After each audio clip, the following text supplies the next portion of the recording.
Life has a humorous way of revealing our true selves.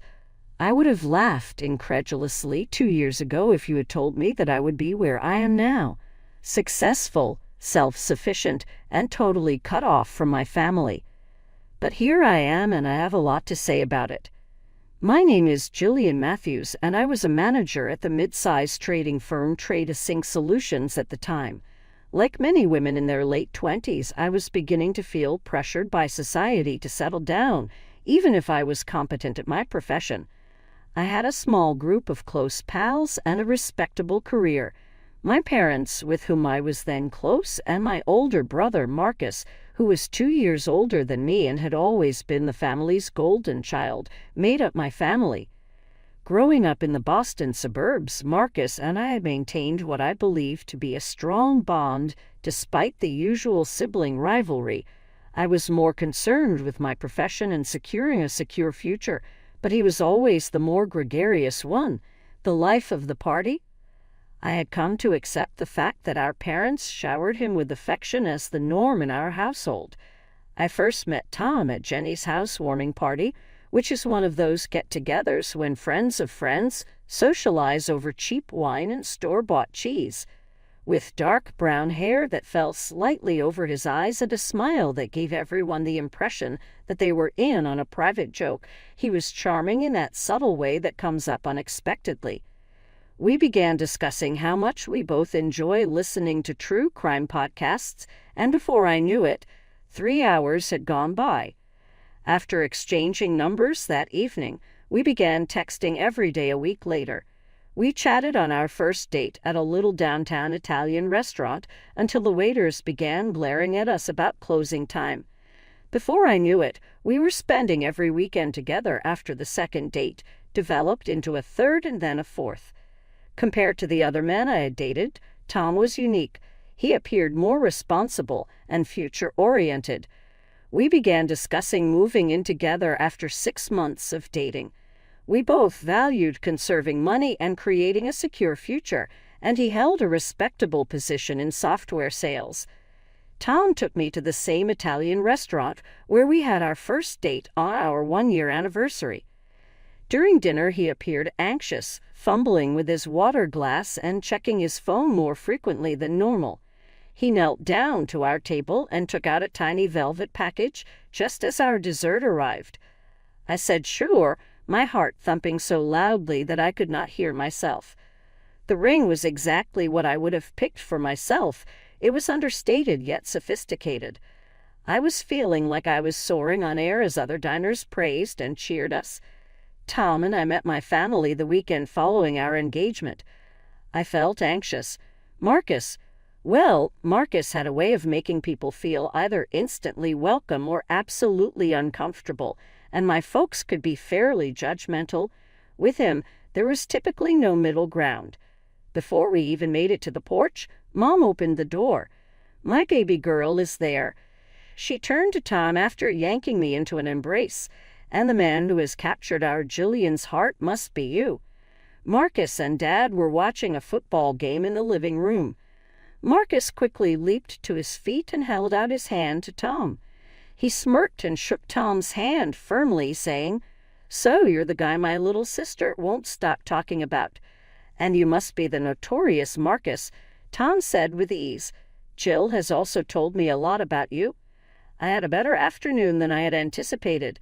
Despite my objections, Mom insisted on displaying Tom all of my embarrassing childhood pictures, while Dad interrogated him about his career and future goals. I was surprised to see that Tom and Marcus clicked right away, especially after they found out they were fans of the same football team. I've been dreaming of having a brother forever, but all I got was this troublemaker. Marcus finally yelled at supper, putting his arm around Tom's shoulders. He gestured with his fork at me. I gave him a tongue out. "Please, you couldn't have made it through high school without me filling in for you." He chuckled, and the entire table joined in, saying, "True that, sis." The months that followed were filled with hectic wedding planning. The flower arrangements were handled by Mom. The venue negotiations were handled by Dad. Marcus, too? Marcus, however, declared himself Tom's drinking companion and unofficial bachelor party planner. They began getting together frequently for drinks, and I must admit that I was ecstatic to witness my brother and fiancée grow so close. The actual wedding was straightforward but ideal, with mason jars full of wildflowers on the tables and fairy lights draped around the trees. We hosted it in my parents' backyard, with our closest friends and family there. I genuinely thought this was my happily ever after when Tom kissed me after saying, "I do." After the honeymoon, we moved into Tom's rental apartment, a comfortable one-bedroom in a good area. We began saving for our own home at that point. In order to determine who could save more for the down payment, we made it into a friendly competition in which we each deposited money into different accounts. It was enjoyable at first. We would prepare elaborate meals together to avoid dining at pricey restaurants, enjoy movie evenings at home rather than going out, and check takeout menus to find the greatest bargains. However, Tom became restless after 3 months. One evening he grumbled, "We're already becoming an old married couple. We are too young to lead solitary lives." I demonstrated to him how much we had already saved in an attempt to remind him of our objectives. "Consider this, we might have our own space in a few years. That would be worthwhile, wouldn't it?" Marcus began asking him out on Friday nights for men nights after he would nod and appear to understand. At first, I was worried, but Marcus told me that he would keep an eye on Tom. Trusted him. After all, my own brother is the best person to entrust with my husband. And after these excursions, Tom would always return home happier, more understanding of our saving objectives, and more affectionate. As a result, I came to accept it and even look forward to Friday nights when I had some alone time. I was pleased with our development a year into our marriage. I was steadily increasing my savings. I had saved up a little more than $30,000. I was unaware of Tom's savings. I hoped he was doing as well as I was, but we had kept that aspect of our competition under wraps. Tom revealed the details of his fishing trip on a Thursday night. During supper, he declared, "Marcus and I are considering going fishing this weekend. A cabin up at Lake Webster belongs to his friend." Startled, I looked up from my noodles. This weekend, I believed that we would be able to spend some time together at last. "All this week, you have been working late." He smiled, and his eyes glowed like a child at Christmas, saying, "Come on, Jill. It's been a long time since I went fishing. It will be fun. A few beers, the two of us, and maybe something to boast about." Just as planned, someone knocked on our door. Marcus rushed in. He had an emergency key, but I was beginning to wonder if it was a good idea. He swung his arms wide and said, "Little sister, please, please, pretty please, let me go fishing this weekend with your amazing husband." He abruptly fell to his knees in front of my chair. "I swear I'll look after him well. There are only 2 men attempting to outsmart some fish, no insane parties or stunts." I couldn't contain my laughter. "You fool, get up. Not 4, but 40. With his best puppy dog eyes, which had saved him from danger numerous times during our childhood, he pleaded, "Not until you say yes." They packed a cooler full of provisions and fishing equipment into the car and set off early on Saturday morning. In an attempt to stay occupied, I cleaned the apartment for the majority of that morning. I was climbing the walls out of boredom by the afternoon. I got an idea at that point. Over the preceding year, Sarah, Marcus's girlfriend, and I had gotten to know each other rather well. She was intelligent, humorous, and appeared to genuinely enjoy my brother's company. She could wish to go shopping. I could defend spending a little of my savings on some lady time. After taking out my phone, I called her number. The 3rd ring was heard by her. "This is Jillian." "Hello, Sarah. I wanted to know if you wanted to go shopping and possibly have lunch since the lads are out fishing." The person on the other end paused. "Are you fishing?" "Not that Marcus is fishing. He's at my house with me. We're getting ready to spend the weekend driving to my folks' place. In fact, he is currently in the adjacent room. My blood froze. I heard my brother's voice in the background. "Who's that, babe?" Sarah said, "Just my friend, Lucy," in a somewhat hushed tone. As the ramifications of what I had just learned started to set in, I sat there with my phone to my ear. Both my brother and my spouse had deceived me. However, why? Actually, where was Tom heading? "Sarah," I muttered, "please don't relay this call to Marcus. I've got to do something. Just please." "Of course," the woman assured him. "Are you okay?" "I'm not sure. Later, I'll give you a call." Before my voice could break, I hung up. I just sat on our bed for a few minutes, my thoughts whirling. On his desk, humming softly in sleep mode, was Tom's laptop. I believed that we had always been honest with one another about passwords. His was straightforward, the date of his mother's birth. I had made fun of him for wanting more protection and for being too predictable. I was benefiting from that predictability now. I unlocked the laptop and entered the password with shaking hands. He remained logged into his social media sites. He had also always been irresponsible about that. Then I noticed that her name was Rebecca. The message thread was lengthy and dated back several months. I felt as though my entire world was collapsing around me with every scroll and message I read. "My dear, I can't wait to see you this weekend. Was the phishing narrative believable to your wife? Yes, I have my brother-in-law's support. Ha, he's a legend. She has no idea. Must be nice having such a trusting wife. Nearly every other weekend, they have been getting together. Lodgings. Her flat. Even weekend getaways that are passed off as men's outings or business conferences. The degree of specificity. Their jokes about me were casually harsh. The private photos they exchanged. I felt physically ill from it. However, worse was to follow. On another message thread was Marcus, my brother, guardian, and best friend from childhood. Tom had just written, "She totally bought it again, yesterday. Your sister's as gullible as ever, huh?" Marcus said.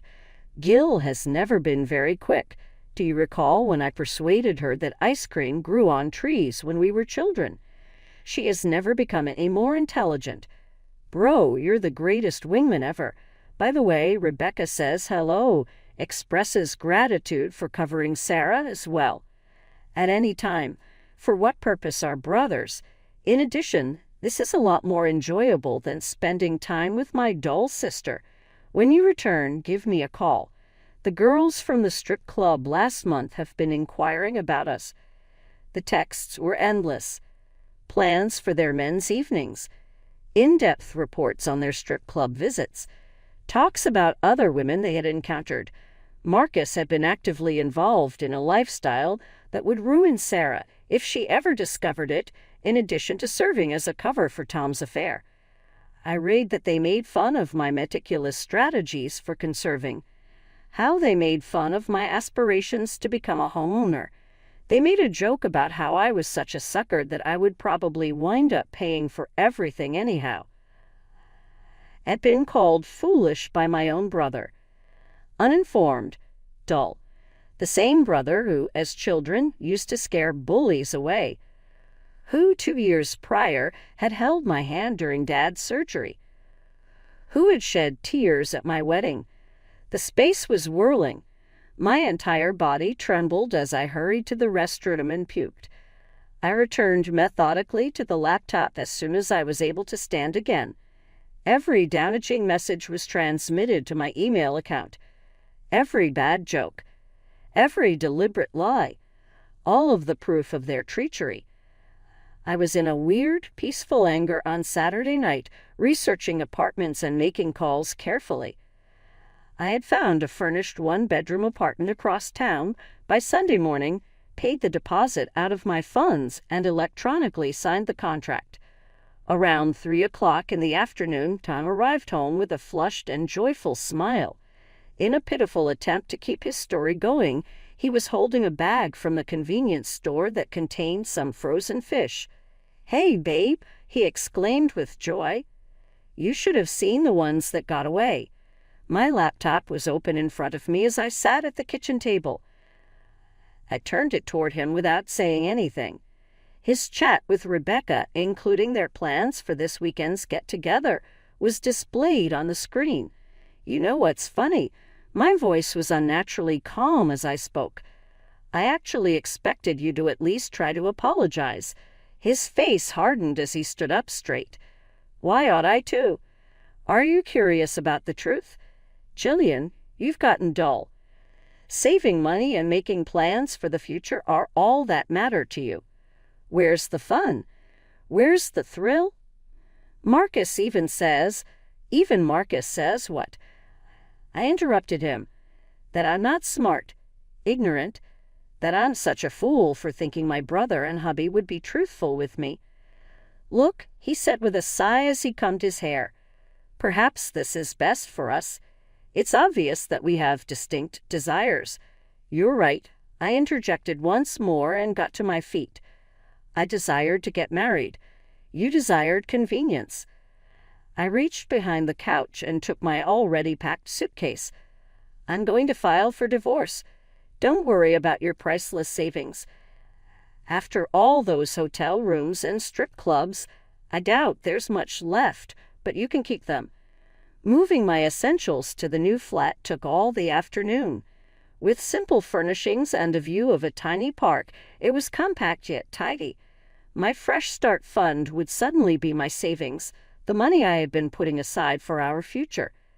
I took a car to my folks' house that night so I could attend their Sunday supper. Sarah and Marcus would be there, I knew. Every weekend, they spent time with her folks. When I got there, Mom was arranging the dinner.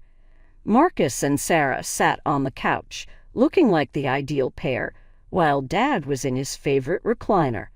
"There's my girl," grinned Mom. "We missed you at lunch yesterday." "Yeah, about that." I gave Marcus my full attention. "How was your weekend covering for Tom's affair, Marcus?" The room fell silent. Marcus's expression went white. "What are you talking about?" Dad insisted. After taking out my phone, I began reading the messages out loud. The harsh jokes. The strip club comes to town. The careful preparation of lies. Sarah's expression became more terrified with every syllable. She looked to Marcus with tears in her eyes after I was done. "Is this true?" He was unable to gaze upon her. "Sarah, please." The room reverberated with the sound of her palm making contact with his cheek. "We're done," she said with a choke. "Everything. We're finished." She snatched up her handbag and slammed the front door behind her as she fled. Thought my parents would be startled, upset, and disappointed in Marcus when Sarah departed. Rather, my mom started crying, not for me, but for him. She said, "Look what you've done," as she hurried to console Marcus, who was sitting with his head in him. "Your brother's relationship is ruined." I gaped at her in shock. "Are you for real now? Have you heard what I just said? About the way he assisted Tom in deceiving me? What about the strip clubs? The falsehoods?" "Oh, Jillian," Dad said with a sigh and a head shake. "Girls will be boys. You are exaggerating a minor issue. Marcus was acting like a wonderful friend, and Tom was just venting. A good friend." I had the impression that I had entered a strange parallel universe. My spouse cheated on me with his help. He spent months deceiving me. And now you've destroyed his relationship with Sarah. Mom said, "Was that truly required? Wouldn't you have been able to address this in private?" With his eyes dry and burning, Marcus raised his head. "Yes, sis. A very sophisticated move. Didn't you just have to bring everyone along for the ride?" Between them, I saw my father giving me that disillusioned expression he developed over the years, my brother acting like the victim as he had all his life, and my mother caressing Marcus's hair as though he were a hurt kid. Something broke inside of me at that very instant. Or perhaps it reformed, this time colder and harder. You know what? You're correct. I should have realized that none of you would support me. The golden child has always been Marcus, hasn't he? There is nothing he can do wrong. Congratulations, then. You can have one another. That night, I left my childhood home without turning around. The divorce process moved along really quickly. Tom claimed my money were marital property and attempted to seize half of them. He tried to appear reasonable when he said, "We agreed to save together," during the mediation. It was our joint plan for our future. Even his parents, however, who had avoided the entire situation, advised him to stop. His mother responded forcefully, "Don't make yourself look worse than you already do." The following day, he retracted his allegation. I had heard from mutual acquaintances that Tom and Marcus were still quite close. Marcus had enjoyed being single once more, without Sarah to hold him accountable. They lived like college freshmen rather than 30-something adult men, frequenting every bar and club in town. Party photos of groups of girls and inebriated adventures were all over their social media accounts. Word reached me, even though I didn't look very often. It's funny how removing everything may lead to clarity. Could at last concentrate on what I wanted without the interruptions of a failed marriage or family drama. And I wanted to be successful. I offered to help with any difficult project that TradeAsync Solutions came up with, those that other managers shunned because they were too time-consuming, too dangerous, or too complicated. I grabbed them all. I arrived early, stayed late, and gave every project my all in an effort to make it great. The Anderson account, a client that everyone had written off as unreachable, was my first significant success. I developed new reporting systems, reorganized their whole trading environment, and raised their first quarter profitability by 47%. The CEO himself gave me a call to compliment my efforts. Larger initiatives were the result of that success. I created a new risk assessment procedure that prevented the company from suffering losses that may have cost millions of dollars. I reduced transaction times by 60% by streamlining our foreign trading procedures. People began to take note as each triumph built on the one before it. One day, my supervisor called me in and said, "Jillian, would you be interested in being a member of the management team? Someone with your vision is needed." A corner office and an eye-watering salary accompanied the promotion. I treated myself to a sleek black Mercedes as a way to celebrate. Maybe that wasn't the most sensible decision, but I wanted something that would serve as a daily reminder of my progress. After 6 months, I finally closed on my ideal apartment, a 2-bedroom condo in the most sought-after area of the city. Even though the mortgage payments were high, I could manage them. I was proud of what I had created on my own every night as I stood on my balcony and looked out at the city lights. It had been a long time since I had spoken to my folks. No calls on birthdays, no Christmas parties, no Sunday meal. Their numbers would occasionally appear on my phone, but I never called. The injuries remained too fresh. The treachery was too recent. Then, on a random Tuesday evening, as I was reviewing quarterly projections in my new home office, my doorbell rang. I wasn't expecting anyone, and few people had my new address. Through the security camera, I saw my parents standing there, looking older and more tired than I remembered. For a moment, I considered not answering, but something in their posture, the way Mom kept wringing her hands, how Dad's shoulders slumped, made me buzz them up. "Jillian," Mom started as soon as I opened the door. "You look wonderful. What do you want?" My voice was cool, professional, the same tone I used in difficult client meetings. They exchanged glances before Dad spoke. "It's about Marcus. We were wrong about him, about everything. They told me how Marcus had spiraled after Sarah left him, how his friendship with Tom had turned toxic. Endless partying, drinking, hooking up with random women. How he'd started showing up to work hungover, then drunk.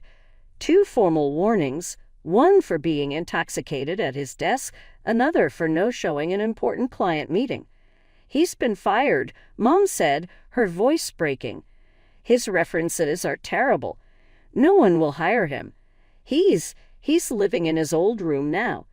He has no money, no prospects. What exactly do you expect me to do about this? I asked, leaning against my kitchen counter. The marble was cool against my palms, a small luxury I'd chosen for myself when renovating. Mom's eyes lit up with hope at my question. Well, sweetheart, we know you're in management now at such a prestigious company. We were thinking, maybe you could find a position for him, Dad continued. Something suitable, with a good salary. It doesn't have to be anything too demanding.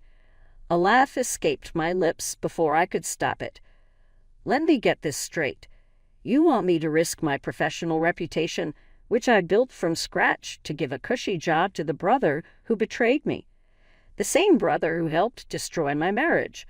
Jillian, that was 2 years ago. Mom pleaded. People make mistakes. Mistakes. I straightened up, my voice deadly calm. A mistake is forgetting to buy milk. A mistake is being late for dinner. What Marcus did. That was a choice. Multiple choices, actually. He chose to cover for Tom's affairs. He chose to mock me behind my back. He chose his friendship with my cheating ex-husband over his own sister. He's family, Dad argued, his face reddening. Family forgives. Really? Where was this family loyalty when I needed it? When I showed you proof of what they'd done to me? You sided with him then, remember. You're being unreasonable. Mom snapped. If you don't help your brother, we'll disinherit you. Everything will go to Marcus. I looked around my apartment at the art I'd chosen, the furniture I'd bought, the life I'd built without their help. Then I laughed again, genuinely this time. I don't need or want anything from you. I think it's time for you to leave. I walked to the door and held it open. I have an early meeting tomorrow. They tried to argue more, but I simply stood there, door open, waiting. Finally, they left. Mom in tears, Dad muttering about ungrateful daughters. As I closed the door behind them, I felt a weight lift from my shoulders. Through the window, I watched them get into their aging Volvo, the same car they'd had since I was in college. I thought about Marcus in his childhood bedroom, probably nursing another hangover, waiting for someone else to solve his problems like they always had. Last I heard, he was doing odd jobs around the neighborhood, mowing lawns, painting fences, anything to scrape together drinking money. Tom had eventually grown tired of partying with a broke friend and moved on. Karma, as they say, is a patient visitor.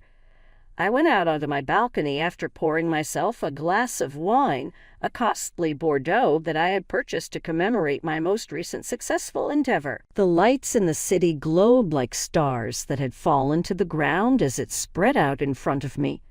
My Mercedes, a representation of everything I had accomplished on my own, was parked in its designated space below. I could be labeled cold by others for abandoning my family. Family, however, is more than just blood. It all comes down to loyalty, respect, and trust. People who genuinely care about you don't try to control you, betray you, or make fun of you. They cheer you on, encourage you, and acknowledge your accomplishments.